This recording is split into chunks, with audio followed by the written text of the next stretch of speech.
we're now having this conversation about, oh, what about cancel culture? I mean, where do you draw the line as to what's acceptable when someone who's been heavily involved in cancel culture finds himself in the middle of it? Well, I mean, if you're employed by an organization, you need to look at their social media policy. And so I think it really has come back to that in terms of, say, losing your job over something like this. You really need to look at, you're representing that organization, whether you're at work or not. And some policies say you're not, as long as you don't associate yourself with us. But for someone like Pete Evans, clearly he was clearly attached to MKR. That's how people knew him.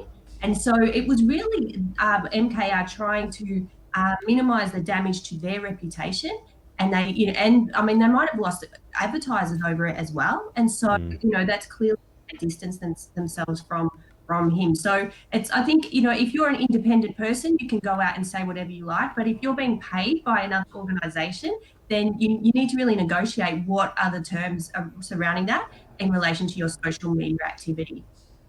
Yeah, it's a good point. But I suppose that in a TV land, as we find ourselves with Pete Evans, it's almost too big to fail. If your show's a success, you're just able to get away with whatever you want, right? But the problem was this year is MKR was a ratings disaster.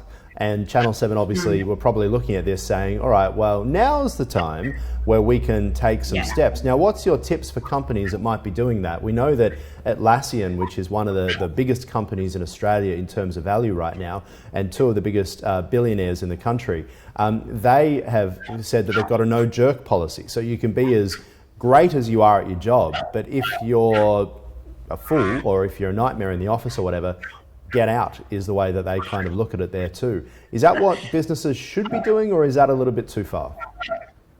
Well, I think you really have to. I think being a jerk is in the eye of the beholder, isn't it? And there's probably different degrees of being a jerk. So I think if you're going to go for something like that, you need to be very clear about what that behaviour is. Otherwise, it will come back. I'm not sure that "don't be a jerk" would stand up in a court of unfair dismissal if the person wasn't clear what being a jerk actually meant.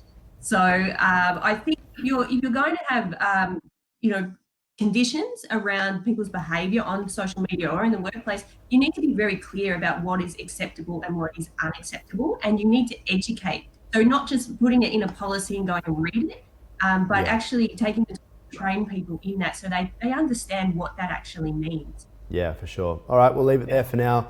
Thank you so much for your time. Talk to you soon.